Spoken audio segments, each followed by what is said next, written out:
preachers are turning to something else as we speak.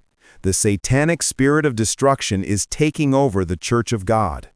Imagine a reverend father, trained and ordained, doing something harmful to the very members he is supposed to guide. It is shocking and disturbing. According to Catholic Vote, this is exactly what happened.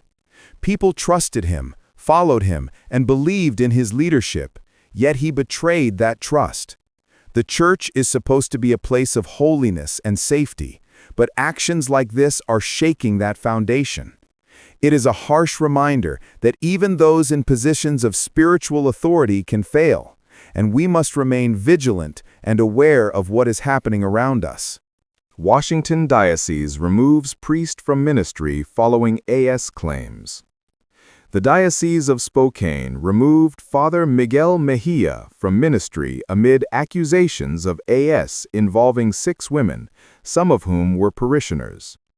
Allegations include offering money or gifts for AS, misusing parish funds, stalking, and abusing his priestly authority. A retired police detective and accounting firm found financial irregularities, but Father Mejia denies these allegations. Catholics in the diocese are divided over the allegations.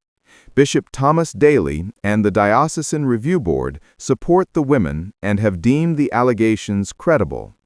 A small group of parishioners is skeptical of the claims.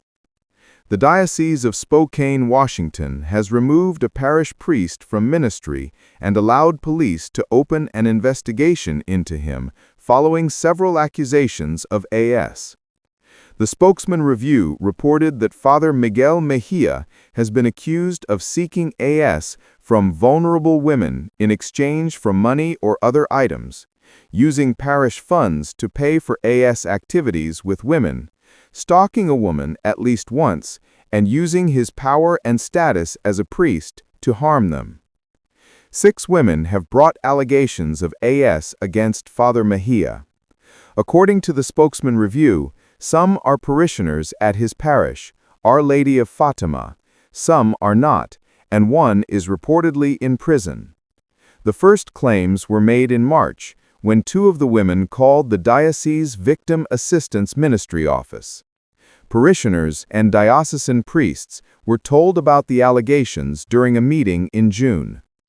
Originally from Mexico, Father Mejia studied in the U.S. and was ordained in the Diocese of Spokane in 2000. In addition to serving at Our Lady of Fatima, he ministered to those in prison. At the Diocesan Review Board's recommendation, Bishop Thomas Daly appointed a retired police detective to investigate Father Mejia. The Spokesman Review reported that the detective suspected that Father Mejia misused church funds to pay the women and requested a financial audit. An accounting firm found various control weaknesses in the church's financial operations. Father Mejia reportedly has denied the allegations of his misuse of the church's money. If the police department's investigation results in criminal charges against Father Mejia, the Spokane County Prosecutor's Office will continue the case.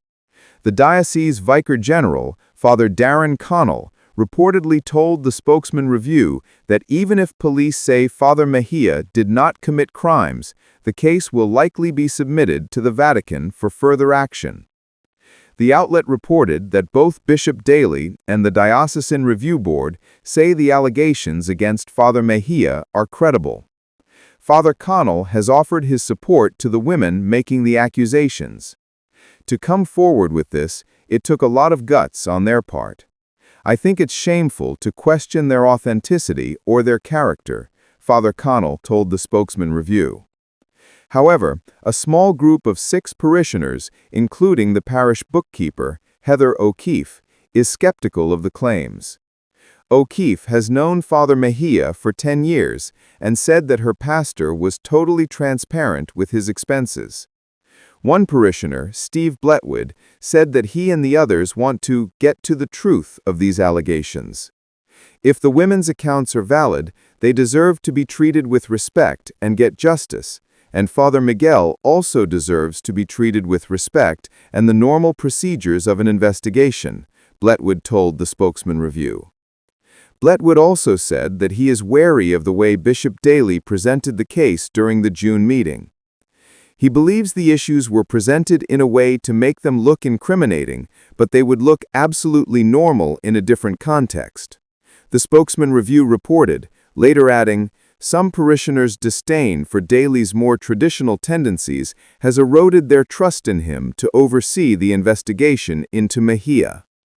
According to the outlet, the diocese is taking the claims seriously after facing the aftermath of the clergy AS scandal, which resulted in the diocese paying $48 million to AS survivors 2 decades ago.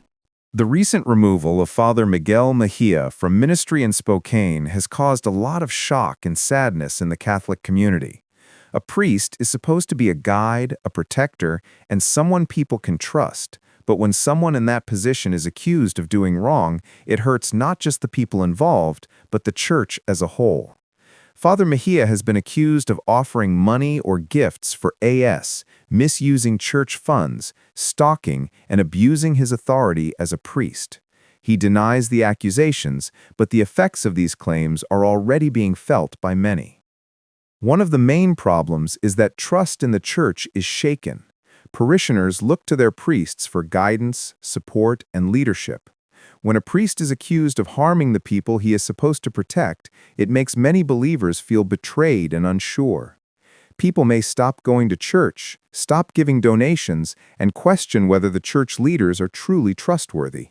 Even those who continue attending may feel doubt and fear, wondering if they can rely on their religious leaders.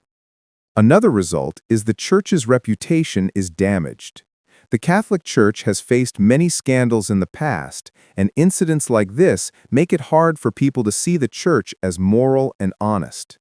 Allegations of misusing funds or taking advantage of parishioners show weaknesses in the church's leadership and systems.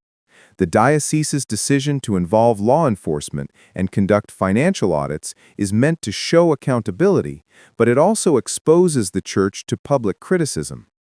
The women who came forward face emotional struggles too. Reporting abuse is difficult, and being harmed by someone they trusted can cause long-lasting pain. The courage of these women is important, and the church must support them while investigating the matter fully. Financial problems also add to the harm. Parishioners give money to support church programs and charity work. Misusing these funds betrays their trust and makes it harder for the church to do good in the community. The Bible teaches that leaders must act with honesty and care. James 3:1 says, "Not many of you should become teachers, for you know that we who teach will be judged with greater strictness." 1 Peter 5:2-3 reminds leaders, "Be shepherds of God's flock, not lording it over those entrusted to you, but being examples to the flock." Micah 6:8 says, "He has shown you to act justly and to love mercy and to walk humbly with your God." In short, the allegations against Father Miguel Mejia show how serious the harm can be when leaders fail to act rightly. The church must respond with justice, support victims, and uphold the trust of its people.